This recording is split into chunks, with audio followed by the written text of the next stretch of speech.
Hello বন্ধুরা, আশা করি তোমরা সবাই খুব ভালো আছো। আমিও খুব ভালো আছি। যাই হোক বন্ধুরা, চ্যানেলটাকে একটু সাবস্ক্রাইব, লাইক, কমেন্ট করো। আজকে বিশ্বকর্মা পুজো ছিল, চারোদিকে এত গানের আওয়াজ, আমি মানে কি বলবো, ওর জন্য ভয়েস ওভার দিতে হলো। বিশ্বকর্মা পুজোয় তো অনেকে অনেক জায়গায় ঘুরতে গেছো, তাই না? আমি কোথাও যাইনি।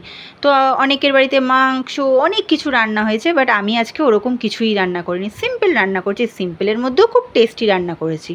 বাঁধাকপির তরকারি আর পনির করেছি। পনিরের ঝোলটা একদম লাল টকটকে, এত টেস্টি হয়েছে না, কি বলবো। কি বলুন তো, মাঝে মাঝে না একটু আলাদা করে রান্না করে খেতে হয়। এর জন্য এই দেখুন, পনিরটাকে এমন ভাজা ভেজেছি পুড়ে গেছে, কিন্তু দেখতে পেয়েছেন কি, আমার চা কিন্তু আছে।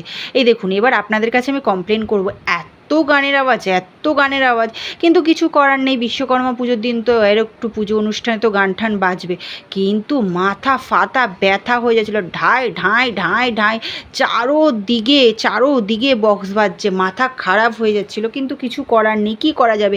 আর তেমনি ঘুরে উঠাচ্ছে ভো কাটা, এরকম একটা আওয়াজ বা ছেলেদের সব, কি বলবো আর। কিন্তু কিছু করার নেই, কী করা যাবে, তাই না? আনন্দ তো করবেই। ও সামনে আবার দুর্গা পুজো, আমাদের মাঠেই পুজো হয়, আমি বলেছিলাম কালী পুজোও মাঠে হয়, দুর্গা পুজোও মাঠে হয়।